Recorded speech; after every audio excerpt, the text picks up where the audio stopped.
Thank you. We are moving to communications, and we have letters of resignation. Good evening, board members and audience members. Yes, unfortunately, we do have a few resignations that I'm going to share with you tonight. The first one is from Karen Ansaldi, who is a paraeducator at the elementary school. Due to unforeseen circumstances, she's sad to have to resign from her position, but she's thankful for the opportunity. The second resignation that I'm sharing with you this evening comes from Emma Mills, who is the Lebanon Regional ASTI Secretary. She was offered another job that gave her full-time employment, and unfortunately for us, it was something she couldn't pass up, but she's very thankful for the opportunity, and she's appreciated her time in the district. And the last one to share with you this evening comes from David DeCarli, high school science teacher at Lyman Memorial High School, and he writes, "I have thoroughly enjoyed my time at Lyman and the welcoming community of Lebanon. This decision has not been an easy one, as Lyman has provided me with some of the best experiences in my career. The administration has been supportive and understanding, and my colleagues personable, helpful, and dynamic. The students, most of all, have been amazing." We will be talking later on in the board meeting about status of hiring within the district, including these positions. Okay, thank you. I'm sorry to see these people leave. We are on to public participation. According to our bylaws, we have public participation up to 30 minutes. Individuals have 2 minutes, and seeing that the crowd is out there, we have to ask, are there any people who would like to speak at the board meeting tonight? Seeing none, we will move on to our consent agenda. I'd like to make a motion that we approve our consent agenda. I'll second that. Motion by John, seconded by Maureen to approve the consent agenda. All those in favor? Aye. Any opposed? Unanimous. We can quickly move through our reports of our committees. We can start with Danelle on this side of the table. No report. We did not meet. No report for curriculum. John? No report for superintendent evaluation, and I was absent at the facility/finance, so I'm supposed to be co-chair. I failed miserably in that role, so I'll have to wait for Nicole, I guess. Okay. Negotiations, we have no report. Maureen? Policy, we have some second readings tonight. Thank you. Okay, great. Brian, do you, you were at the facilities meeting, correct? I was. We do have the minutes in here. We had actually a really great meeting and a lot to talk about. Danelle, you attended that meeting as well, did you not?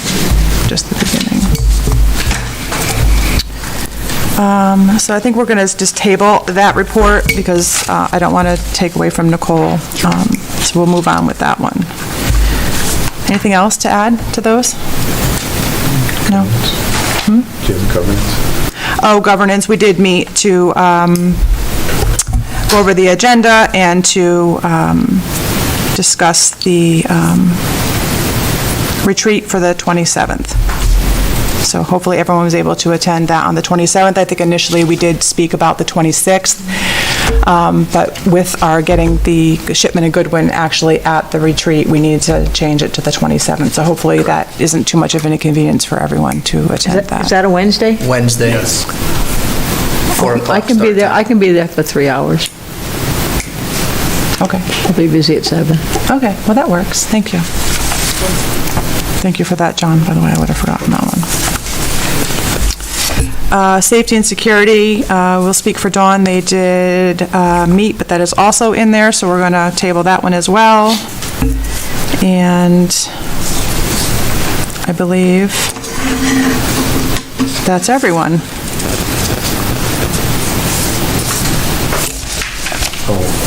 Yeah. Oh, right, Bruce is, enrollment, but I don't think enrollment met. Okay.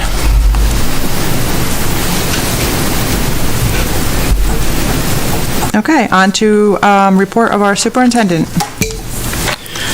So we completed the 21-22 annual report, and just would like to go on record and thank the staff, the departments, the administration that all contributed to a roughly 30-page document to summarize the accomplishments of Lebanon Public Schools. Proud of the document that we put together and that I have published for you. Just wanted to share with you some plans for what we'll do with the document to try to increase people's awareness of the document, and so that they can take pleasure in the celebrations that are included in there, and also just become a little bit more aware of what's going on in our school system. So in addition to posting to our webpage, which I will do tomorrow after this meeting, I want to share with you all first. I will make sure that it gets on the superintendent Facebook page as well, a link for everybody to follow. It will be in my July superintendent update, which will go out at the end of this week. I am preparing to have copies made and nicely bound to put at the senior center, at the town offices, the Lebanon Public Library, just so that if people are there visiting and they see it, they might pick it up and read it. Again, just trying to spread the good news as much as possible. Something else that we did a little bit differently too, to add to what has been done in years past, is try to put some pictures to the words. I'm a big believer that seeing our learners in action and recalling the events in the form of a picture is a pretty powerful thing. I did put together a slideshow that when I post the report to these different places, I will also include a link there. I know we don't have too many people in the audience, but they have not seen it yet. So if Mr. Dulac would not mind, and if the board would like to kind of reposition themselves so they could see the slideshow, if you did not have an opportunity to review it yet, it will take roughly 3 minutes or so. Becky and Jeanette, you can see. Public schools. I want to thank the teachers for their tireless efforts in pursuing excellence with our learners each and every day. And thank you to the families for your unwavering support during this uniquely challenging year. But most of all, I want to say how proud I am of our students. We put together this slideshow to accompany the written annual report to highlight some of the accomplishments of our amazing learners during this school year. I hope you enjoy it. I don't think the Sonic the Hedgehog emoji pops up.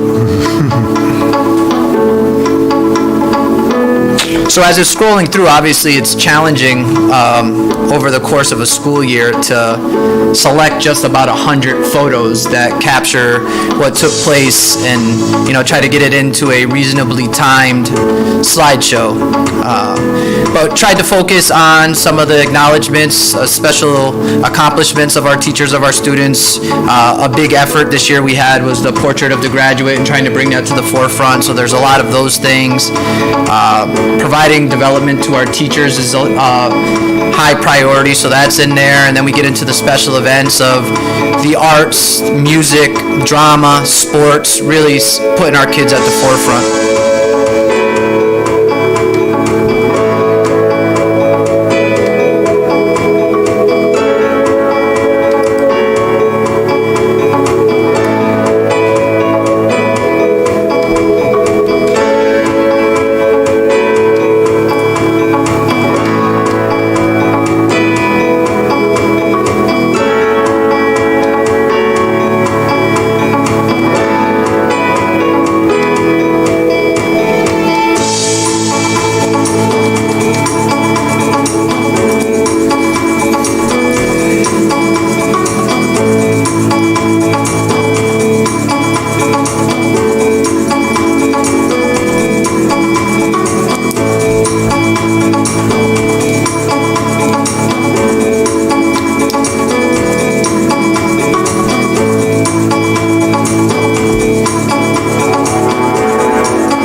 So at no point did I ever think I would say that writing a 30-page paper is something that I really enjoyed. But this exercise was a nice reflective opportunity for me to work with the team, to see all the things that we accomplished this year and try to bring the team's efforts to the forefront.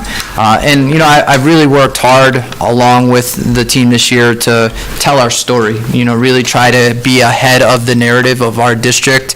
And I think that, when we're able to put out documents like the written report and the accompanying slideshow, it really lets people know what's important to us and does a nice job telling the story. So again, proud of that document and thankful for everybody that contributed to it.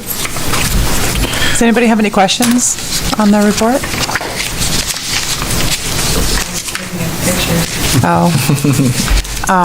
I'll make just a comment. It was so nice to see that. I mean, to see it all, like the slideshow was oh my God, I forgot about that. But to be a part of that, Andy, to watch all that happen, it was remarkable. And thank you for the report, because I actually read every word of it, and it was fantastic. To see the evidence of success and to see that we still have a lot of work to do, but to see what we accomplished, it was just, it's just such a great thing to be a part of. So thank you for that, because it was just a proud moment. I was like, I wish we had everybody here to see that, and we could spend more time and not have it in a July meeting when everyone's on vacation and we don't have people here to celebrate it, because that was something to really celebrate. So I want to say thank you on behalf of even those who are not here. It was fantastic. Well, you're welcome. I do look forward to doing an encore performance of that annual report and that type of presentation. And next year, we are planning to do it in June. This year, with the way that the data timed out and, completion of the goals, it was difficult. And then there was a whole change to the board meeting. So next year, we do hope to have it in June. I do have one question. Yeah. On page 4, we have 81 graduating students, but only 71 senior projects presented. Okay. I don't have the answer to that. The numbers, I thought we had 100% of participation in the senior project, so I just don't know if that was like a What slight. about the kids that go to other schools, though? Are they aged out or, yeah? Yeah, possibly. I can find that answer. Yeah, you look at that and I'm like, wow, that was, it just, all the other numbers, it was just one thing that stood out. But other than that, I was just wowed by it. So you set the bar pretty high, just so you know. It's a good thing. Can I echo what you said? I think I read almost all the words too. Me too. But I think it's kind of like some people write family letters at Christmas time to summarize what they did for the year, and you have to keep it succinct, but this was like so much to talk about in 30 pages or whatever it was. And there's maybe a couple things that are missed that we know about, no one else did, or things that I learned that I didn't know happened. So I appreciated reading it too. And I think one question I had was, after reading our success areas, I was wondering where our areas of strength or the areas of needs improvement where we maybe didn't meet the goals. Okay.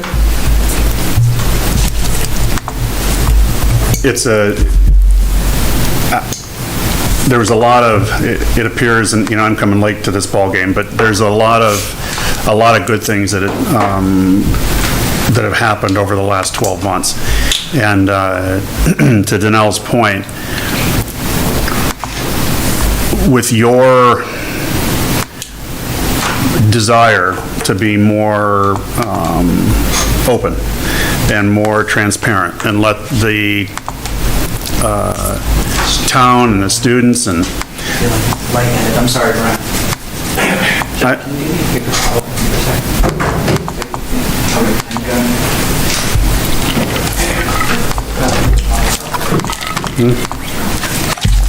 I have this effect on people.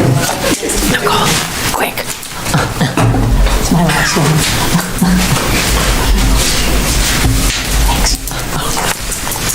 Sorry. You're good? Water. You want to take a break? No, I'm Okay. Anyway, to Danelle's point, and your want to be more transparent, and that's evident by everything from Facebook to the communications that are being sent out, not only in the superintendent's report, but all the buildings. I think it is important on that transparency that we do give folks both sides of the coin, both sides of the coin, that absolutely trump what we're doing well, but we need to put equal voice to where we're falling short. To me, it helps to, not only from our standpoint, from the Board of Education, but for the teachers, the paraprofessionals, the Board of Finance, all of those folks to see, well, okay, here's where we still got work to do. It's great, we're making strides here, but it helps us, I think, to position ourselves again better for that narrative come budget season. But thanks. No, thank you for that. And I think hearing that, I don't think we need to wait until next year's annual report to do that. I think, the natural cycle of things is we're already working on next year's goals. So I have draft goals that came out of our leadership retreat that we had here in school. So that is something I will be well aware of and, try to link as we're sharing next year's goals, make sure that I'm connecting to the areas of growth. Awesome, great. We can move to enrollment. So just something that you might have in your packet there, there's an update on the enrollment as of July 7th. Just wanted to make sure that, there's a correction that's needed. It indicated that there were 20 new kindergarten registrations, and right now we only have 8 returned. So we were trying to anticipate, based on attendance at kindergarten orientation, what our numbers may be. But right now, we have 53 preschool students who have been promoted, and the 8 returned registrations, so that number is 61. But, just recalling my experience as an elementary principal, I know that many times families are bringing registrations in over the summer and sometimes right up until the start of school. So we'll keep a close eye on that number.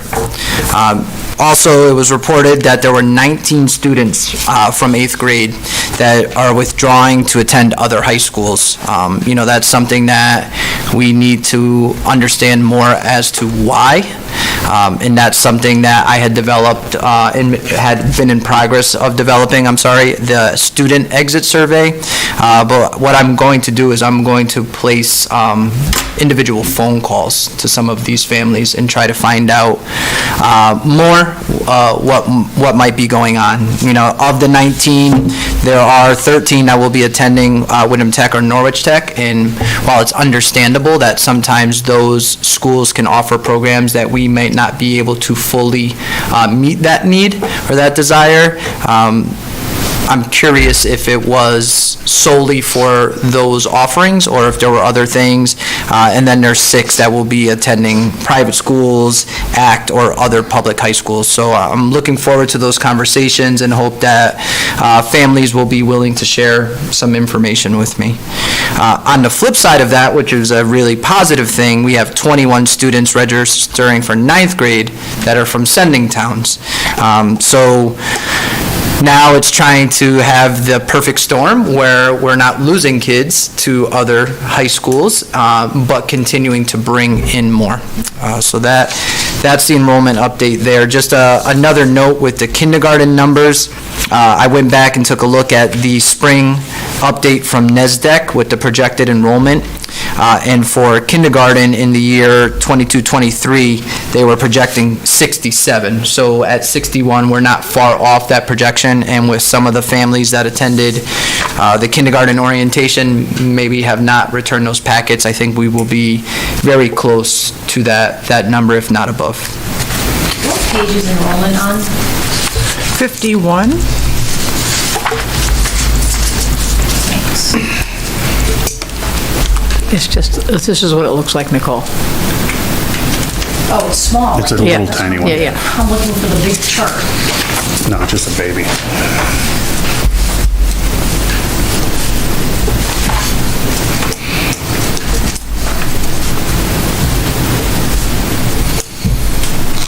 Does anybody have any other questions on enrollment?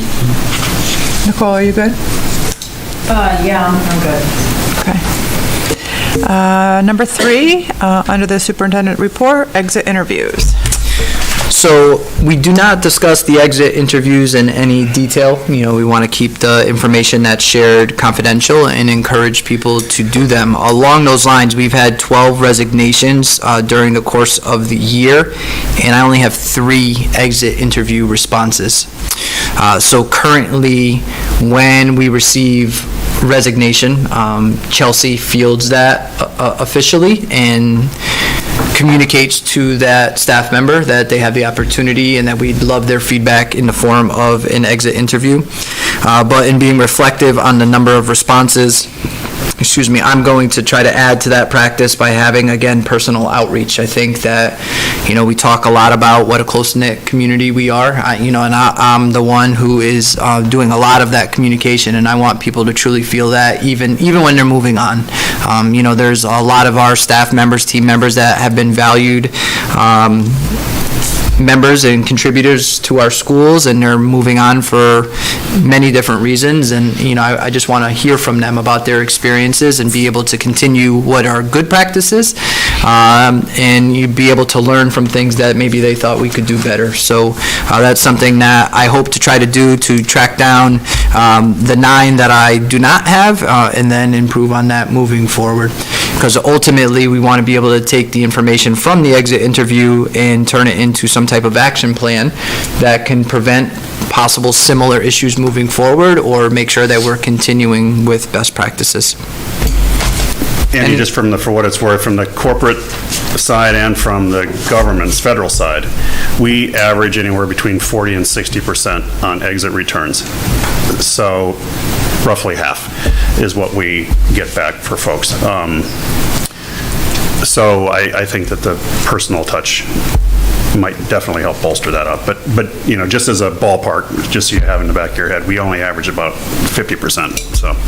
Yeah, that is comforting, because as I'm thinking here, the 3 of the most recent resignations really haven't even had time to do an exit interview, as they just came across, our desk within the week. So if I can at least get those, we'd be to that 50%, but I'll still give it a shot to try to reach out and see if I can get some more insight from. Certainly there are those that are more aggressive. I mean, that their HR or someone takes them a more proactive approach, they reach 80 and 90%, but that's they're the exception, not the rule, generally. Can you clarify, are these exit interviews literal interviews, or are they like surveys on paper? Great question. So they are just paper-based responses that have generic questions across all positions. So it's not even, specific to a particular role, building, et cetera. It's just general questions for, having been employed in our district. But I do think that offering the opportunity to talk with me over the phone or meet face-to-face might make people feel like this is more important and that we're actually going to do something with it, not just a kind of check-the-box thing as you're leaving. So that's why I think the personal outreach might help a little bit. I have a question. Sure. How many teachers since the last day of school, like content area teachers, are leaving? Not including IAs.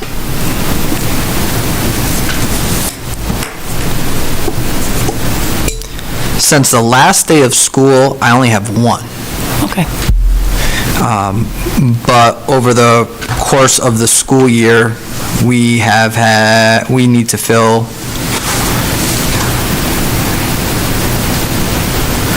4 classroom teaching positions. Okay, thank you.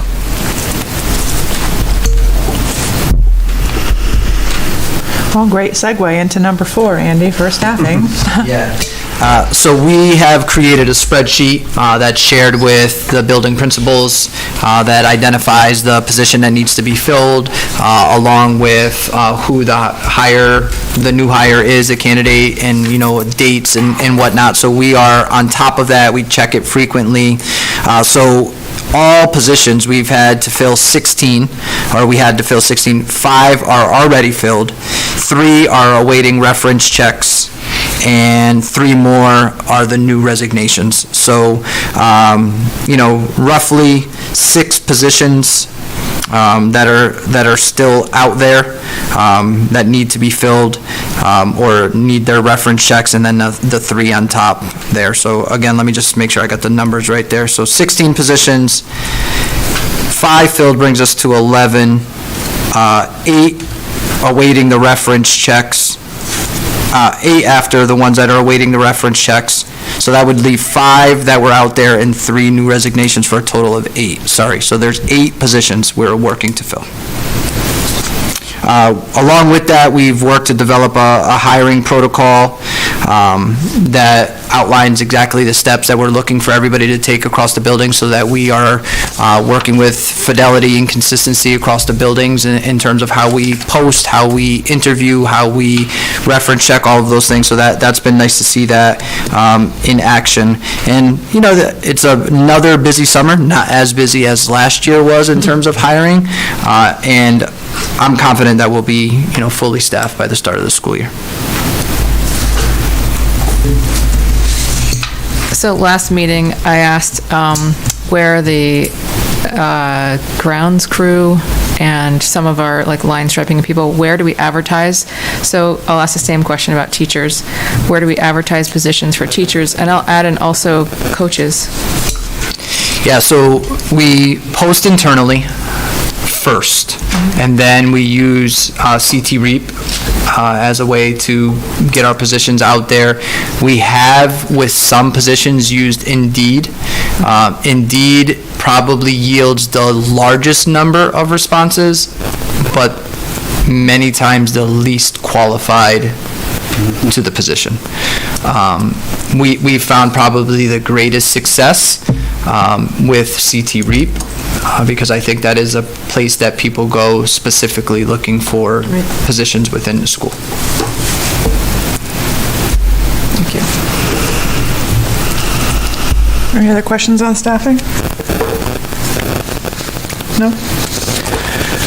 Okay, we are on number 5, the Estes Perkins Grant. Yeah, so last board meeting, I was pleased to share with you that we had applied for this grant in hopes of getting funding to build another barn right out back that would house additional animals for our ASTI program. The gentleman who oversees the grant process replied to us in email on Wednesday, June 29th, said waiting on final approval, and he hoped to have it this week. And here we are, July 12th, and we have not heard back. So I did speak with Mr. Apicelli to do what he can to outreach and let them know how interested we are and, you know, how excited we would be to get this ball rolling, because I also know there's a pretty quick turnaround once you are, if you are awarded this grant, you have to get moving quickly. And, you know, this is a project that we want to make sure, if we're given the opportunity, that we can have it done right and have it ready to go. So something that we're just in a little bit of a waiting game right now. Was there a specific deadline where they had to respond by?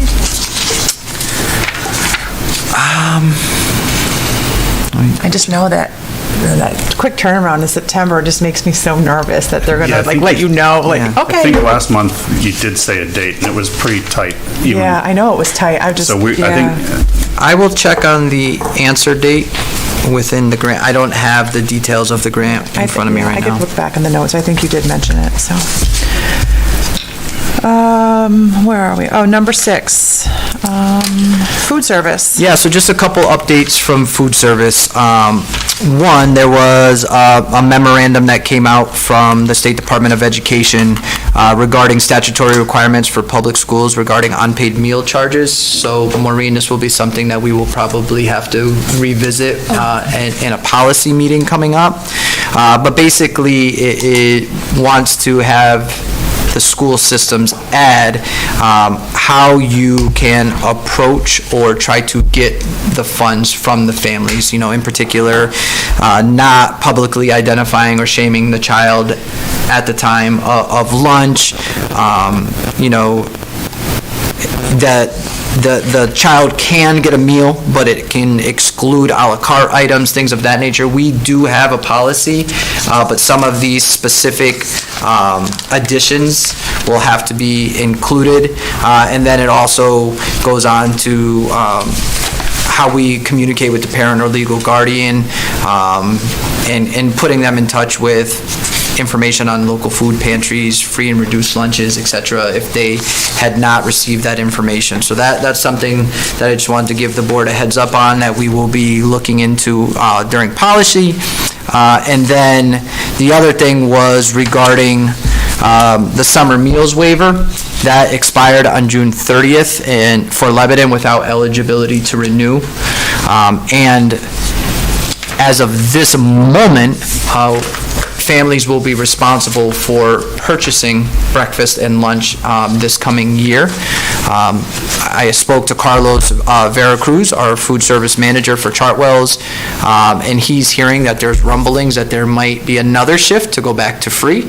But the communication that I've had with Carlos is I'd rather inform families and prepare them for the possibility of paying, give them the prices that the lunches and breakfast would cost, and then if we are given good news that it's free again, that shift is easier, rather than waiting for someone at the state level to tell us where we stand, and then the day before school have to tell people that they do have to pay for lunch. So in my July update, there's information outlining the cost and the process for application for free and reduced lunch and whatnot.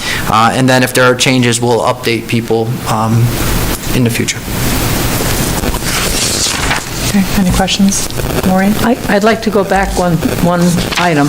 I'm looking at the minutes from the last meeting, and it says, this is Mr. Appicelli said the state's timeline requirements are fairly quick and aggressive. He believes the money must be encumbered by September and everything done by November.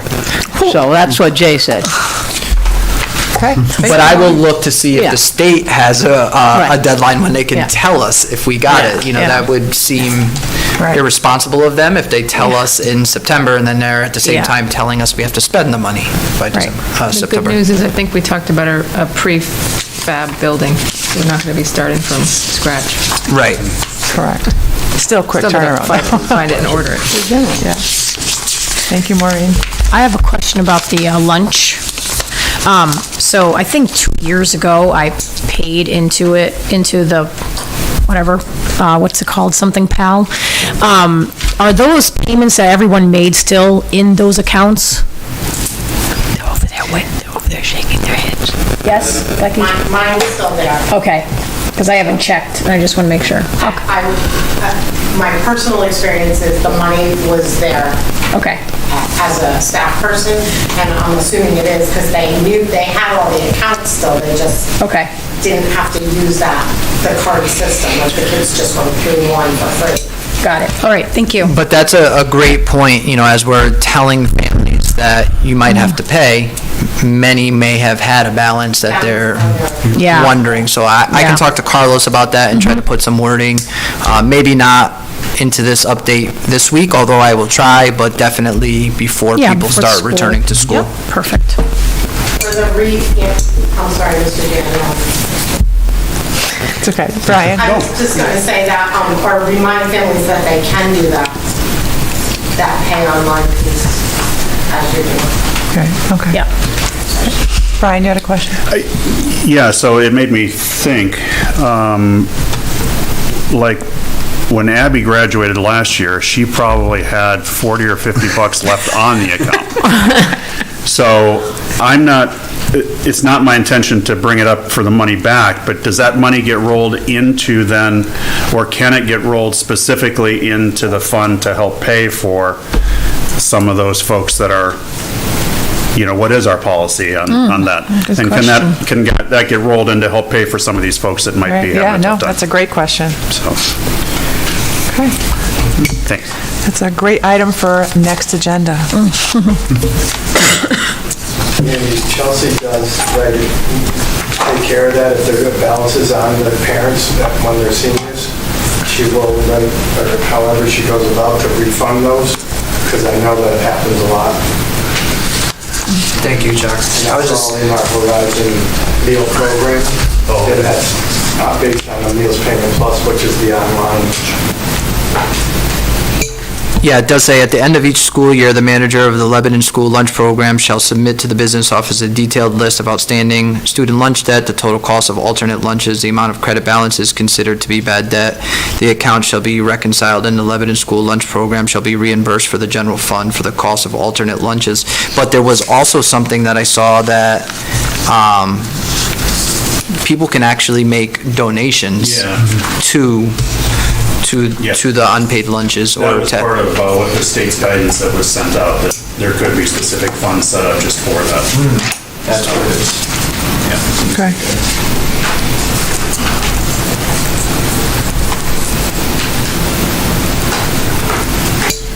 Yeah, it was in General Statute 10-215, allows a local or regional board of education to accept gifts, donations, or grants from any public or private source for the purpose of paying for unpaid charges for school lunches. So we can communicate that out too as well. Okay.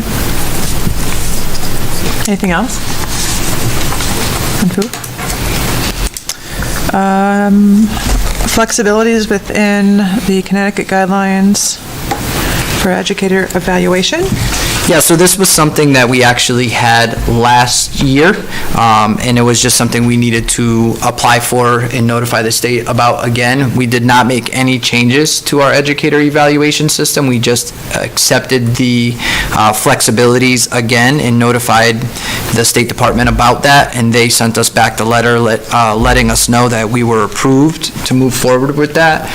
One of the reasons we chose not to go and try to change anything within our educator eval system is we've heard that there's going to be kind of sweeping changes, so we didn't want to have back-to-back years of change. And we are, as a district, kind of in favor of the focus on social emotional wellness of our students as part of the goal-setting process, so we decided to keep it the way it was. Okay. Andy, your last item, Connecticut-based diversion initiative. Yeah, this is something that the high school looked into. I'm happy to see that we are kind of getting ourselves out there and being creative and looking for all different types of resources and support. So this Connecticut School-Based Diversion Initiative is designed to reduce arrests in schools and connect students with behavioral health services. So the initiative engages teachers, staff, administrators, and resource officers through expert training and capacity building activities. So Jay worked with our school counselors and support staff and put together this application. We're just waiting to hear back on that as well. Okay. Switching little gears to our facilities. Project updates. So this one was not in your packet, but I did put it at your place for your review. If you look at the one that is titled Facilities Tracking List 2122, you can take a look and see at all of the Board of Ed approved projects in green there. And then 2 columns over, you can see the status. This is another one of those things similar to the annual report. It's nice at the end of the year to be able to look back and see all of the things that were done, specifically in this case with the capital money for facilities. And you could see at the bottom right there, you could see the total amount that is left from last year's disbursement, and that will roll over and be added to this year. Then, go ahead, Nicole, sorry. Question, is there any update on the grant from the state or from the Biden-Harris Act about the HVAC? Still nothing. Nothing. Nope, so that is something definitely high on the priority list to stay attuned to, because that will definitely possibly offset or contribute to the projects that we've had longstanding and waiting to do. Also, on that specifically, it was on my list. A friend of mine at Department of Administrative Services reached out and said that they still have $1.5 million that's burning a hole in their pocket, specifically for HVAC type improvements. that they've got a pretty short turnaround time on. I gathered by the conversation, it was probably funds that should have expired 30 June, but they have an extension because of, everything that's gone on with COVID. So I don't know any specifics. He reached out when he found out that I was on the Board of Ed and said, oh, by the way, there's still $1.5 million that's hanging around here that we're trying to get rid of. I said, well, you can make checks payable too. You said Department of Brian G. Administrative Services? Green, but, yeah, Department of Administrative Services. Would they help a school out, or does it have to be a business? Specifically. Oh, hey, let's get on that. I will look into that. So, Before you go on vacation. Yes. anyway, it was just something that he reached out yesterday, as a matter of fact. And so, again, for what it's worth, department. So. Thank you. Thank you. Can I ask a question about this whole tracking list thing? I really appreciate following this, but now that we're at the end of the year and I see all this status complete, and then there's these not starteds, and you go back and, well, they're not started because the Board of Ed didn't approve them yet. So then my next question is, well, why are they on this list? Because of the priority, I suppose? Yeah, so it's interesting because Val and I actually had a conversation today, because as you see here, the initial request, and it goes back several years. I talked to her about creating a new tab for this year that takes these ones that were approved and completed off. While it's great to look at them now, we don't need to confuse what we're looking at moving forward if they are in fact done. But I do think the ones that say not started or that they haven't been approved, if they are in fact on Mr. French's capital plan for this year, then we should carry that over and be looking to see if we want to or are going to address them in this coming year. Yeah, I see now the column, the gray column, the target budget year for all of them was this year. So that must be why those projects are included. And you have to remember that what Kevin proposed as capital projects and the associated costs was more than what the Board of Finance appropriated. So that's another thing. We got into this, we have, let's say, 9 things on a list, and it goes over the $90,000. Now we have to decide what are we going to do or what can we do, because it doesn't always add up perfectly where the priority and the amount of money we have, we can go like in that order. They are pretty much the last 4 items, except for painting the middle school. But they are priority 5, 6, 7, and 9 of 9. Correct, but we didn't approve them either. Right, So. right. They're at the bottom of the list, but they're still Right, hope to be done someday. Right. But if we have 26,000 that's left, and you've got, one project that would basically take all of that with the blinds. You got 2 other things, a man lift and the auditorium lighting upgrade that would take, again, so is the thought then that 26 goes towards some of those 4 items, or does the 26 just get reallocated and we make a new priority for where that 26,000 should go? Because if they're not a priority, then, kind of to Danelle's point, then get them off the list. I mean, if we don't want to keep looking at them, they're not a priority for us and there's bigger fish to fry, then we either should do something with them or move them Well, I think on. that's the point. Like, we're going to get an updated list of now, okay, something could happen and we might need to reprioritize. So we got through this school year, we're waiting for a new list, new items might come on here, and we might have to either approve or they still might slide to the bottom and not be approved by the board.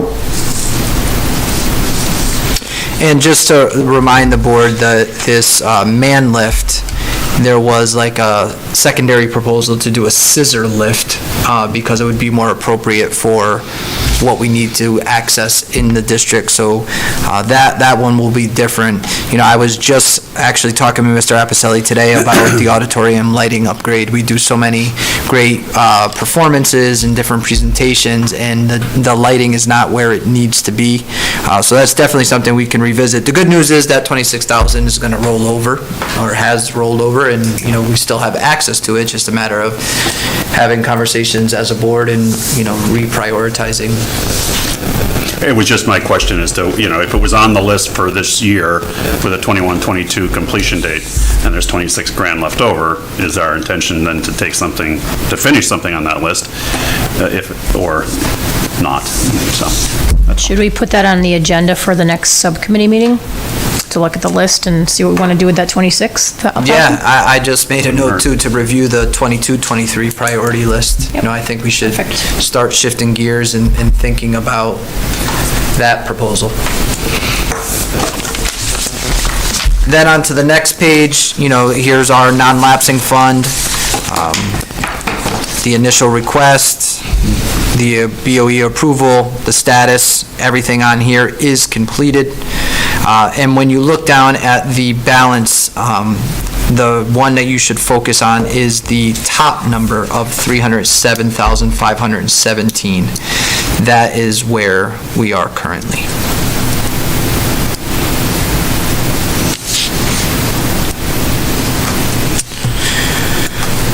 You sit there and it's surprising to see that we had requests from 16, 17, 18, 19, and we finally got them done. Yeah.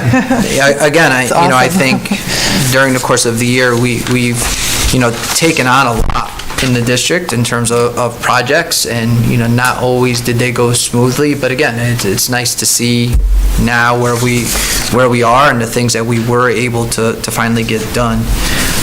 We will not know exactly what we could ask for from the Board of Finance to be returned to non-lapsing until the year is finally closed up. Val had shared, and we'll talk a little bit about it in the budget report, that July 22nd is like a date that she's shooting for. Any more questions on facilities? Okay, 21-22 budget, finance report.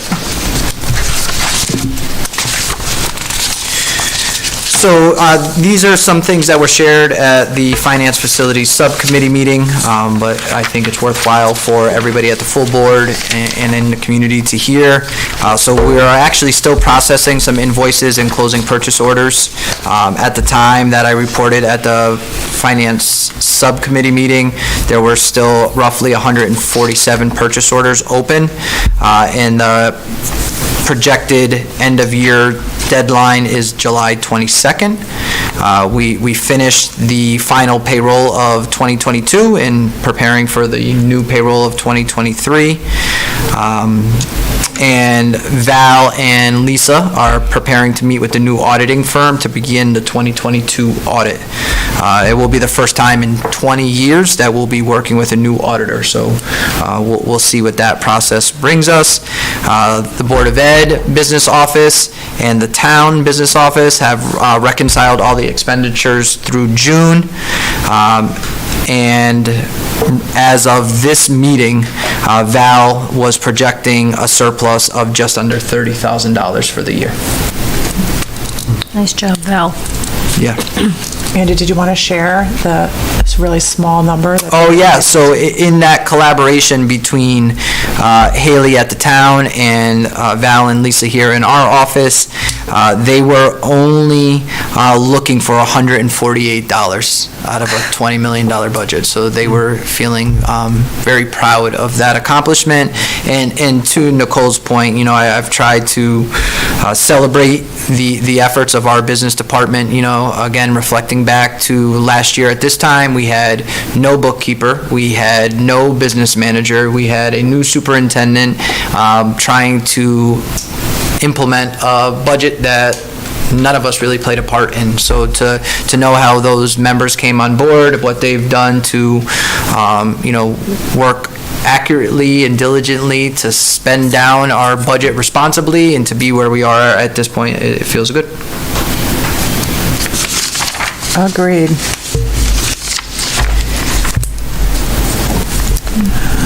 Okay, moving on, 22, 23. Yeah, so not much to report on this one. You know, we've started processing orders, but I think the thing that I would want to do most is just kind of publicly thank everybody who participated in the construction of the budget and supported the budget all along, and ultimately, you know, ended up with us having a 2.5% increase, which is going to allow us to keep all of our staffing levels. Did not require us to make any cuts to supplies that had been requested. I think it puts us in a really good position. You know, obviously, the budget that we worked to present to the Board of Finance included some things above and beyond that. But, you know, I think that where we landed is a very reasonable place to be. You know, I'm thankful for the Board of Finance with their collaboration with us and making what are some very difficult decisions, and feeling very, very pleased with where we are and what we're going to be able to do for our learners and our staff this year. Great, any questions? Not yet, we will. Okay, so we are going to move into our action items. And number one would be act on letters of resignation. I have a motion. I'd like to make a motion that we accept the letters of resignation with regret. Second? Motion by John, second by Nicole. Any discussion? We're a team. All those in favor, raise your hand. And that is unanimous. Okay. Action item 2, act on reinstatement of non-renewals. Andy, do you want to give us some back on that? Yes, so if you recall, a few meetings ago, unfortunately, we had to make a tough decision to non-renew 3 staff members, and I'm asking at this point, since we have a budget that would support it, that the board would act to reinstate those non-renewals formally. So moved. Second. Okay. Motion by Maureen, seconded by Nicole. Great action item. All those in favor? That is unanimous.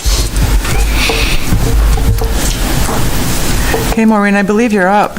Well, these are second readings. The next 4 are second readings of policies that we updated to the red line policies from the attorneys, and most of it had to do with adjusting for cannabis, et cetera. So I make a motion that we approve the next 4 items. I'll second. Okay, motion to approve action items 3 through 6 by Maureen, seconded by John. Any discussion? All those in favor? Okay, unanimous. Okay, so items for next agenda, I have the HVAC grant, food service, balance agenda, just a little bit of cleanup, some of those questions on that. Anything else? Yeah, can we look into the, I think I mentioned this last time, the discipline procedure specifically at LES? You mean the policy specifically? Right. Okay. And just what, you know, it'd be nice to hear from maybe Jessica about what is their policy for discipline when kids really mess up. Is that something that you think better discussed first at the policy and then full board, so that we can have more in-depth conversation? I'm just thinking it's going to be something that takes a good deal of time. That might be a good venue to start in. I found that the policies that are written, they're not universal. You know, like sometimes we take specific cases and we don't follow the policies because of specific cases. So I would just like to just have a better understanding on what is the discipline procedure at LES. Because I have to be honest, I feel like those kids are getting away with a lot more than they should be. They're not being held accountable. And then they move up to the middle school and the high school and they have not learned that they're not accountable. So I just want to make sure that LES is like really firm on discipline. So, Nicole, are you looking more at from like a policy standpoint or a safety and security? Because to me, I'm hearing one thing, but I want to make sure that I'm understanding what you're asking. Because we could go to safety and security and have a better conversation, invite Jess and our superintendent in and have those conversations so that in an executive session, so that we are protecting everyone, and then we can go into That's policy fine. after. I Yeah. want to make sure that I'm clear on what you're asking. Yeah, that's fine. I mean, like, just, bringing weapons to school, bullying. I just want to know, like, it shouldn't be like, well, you get this punishment and you get this punishment. It should be universal. Like the big ticket items should be universal. So I'm going to try to extrapolate a little bit, Nicole. Are you saying, it sounds to me like your concern is with inconsistent approach to how the written policy is doled out. Yes. Yes? Yes. Not necessarily with the policy itself, but that it's inconsistently applied. Yes. Yes, exactly. Okay.